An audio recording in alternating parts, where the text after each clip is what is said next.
On a warm August night in Italy, a car sat quietly at the edge of a dirt road. Inside were two young lovers. They had parked there before. So had many others. What they didn't know was that someone else had already memorized this place. From the darkness, a gun was raised. 4 shots rang out. And with that, Italy's longest and most disturbing serial murder case quietly began. Between 1968 and 1985, 8 couples were murdered near Florence, always outdoors, always secluded, always at night. The weapon was always the same, a .22 caliber Beretta pistol, small, quiet, reliable. Each time the killer vanished without a trace, no witnesses, no fingerprints, no confession that held. Only patterns, and patterns when ignored become deadly. The locations were not random. The killer hunted couples parked in rural areas, places locals called lovers' lanes. These were private moments, quiet moments, moments of trust. The killer watched. He waited until the couple was vulnerable, distracted, unaware. Then he struck with precision. Not rage, not panic, control. Florence is known for art, history, beauty. Serial killers belong to other places, other countries.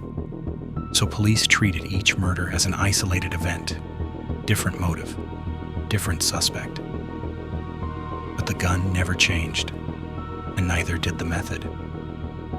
Still, investigators hesitated to say the word serial killer.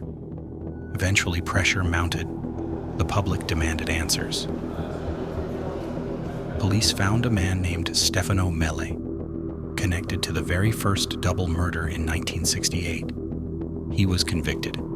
Case closed, unsolved, so they said. But the killings didn't stop. And that meant one terrifying thing. Either Mele had help, or the wrong man was behind bars. As bodies continued to appear, the media stepped in. They gave the killer a name. Il Mostro di Firenze, the monster of Florence. The name stuck, and once named, the fear spread. Couples stopped parking, parents warned children, Florence locked itself indoors after dark. But the monster kept moving. Evidence was lost, scenes were contaminated, leads were ignored. Different police units competed instead of cooperating. Everyone wanted credit. No one wanted blame. And slowly the case began to rot from the inside. Police arrested Pietro Pacciani, a farmer with a violent past. They said he fit the profile. They said they had evidence. They said he was the monster. Italy exhaled. Finally, Pacciani was convicted. The public believed justice had been served. But behind the scenes, cracks appeared. Evidence was circumstantial. Witnesses contradicted themselves.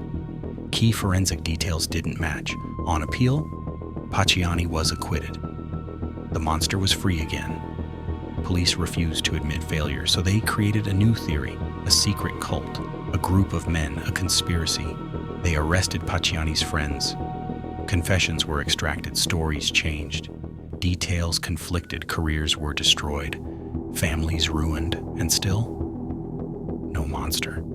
Prosecutors clung to weak evidence. Investigators ignored alternatives. Anyone who questioned the case was attacked. Journalists, experts, even fellow officers. The investigation had turned inward.